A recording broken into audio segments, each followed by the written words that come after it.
నమశంకరాయ.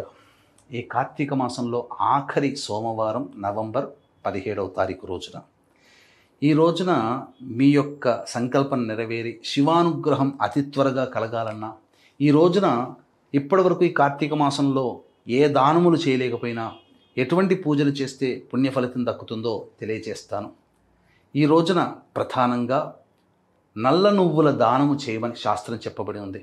అంతేకాకుండా ఇప్పటి వరకు ఎవరైనా దేవాలయంలో దీపారాధన చేయలేని వాళ్ళు ఏదైనా శివ లేదా విష్ణు ఆలయానికి చేరుకొని దీపారాధన చేయడం, దీపదానము చేయడం, ఉసిరిక దానము చేయడం, శివలింగ దానము చేయడం, సాలగ్రామ దానం చేయడం, మార్కండేయ పురాణాన్ని దానం చేయడం, ఇవన్నీ ఈరోజు చేసినట్లయితే మానవుడి జాతకరీత్యా ఉండేటువంటి సకల దోషాలు తొలగిపోయి పుణ్యఫలం పెరుగుతుంది, పాప ఫలం తగ్గుతుంది. తద్వారా మన జీవితం ఆనందంగా ఉంటుంది.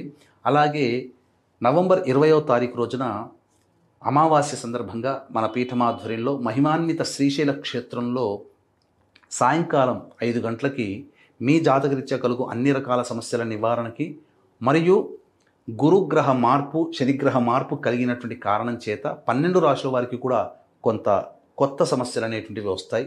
ఈ దోష నివారణార్థమై సర్వదోష నివారణ పూజలు, హోమాలు జరిపించి శక్తిపాతము చేసినటువంటి కరుంగలి మాల ఇవ్వడం జరుగుతుంది. ఈ కార్యక్రమంలో గోత్రనామాలు నమోదు చేసుకోదలిచిన వాళ్ళు స్క్రీన్పై కనిపిస్తున్నటువంటి నెంబర్లకి కాంటాక్ట్ చేసి మీరు నమోదు చేసుకోవచ్చు.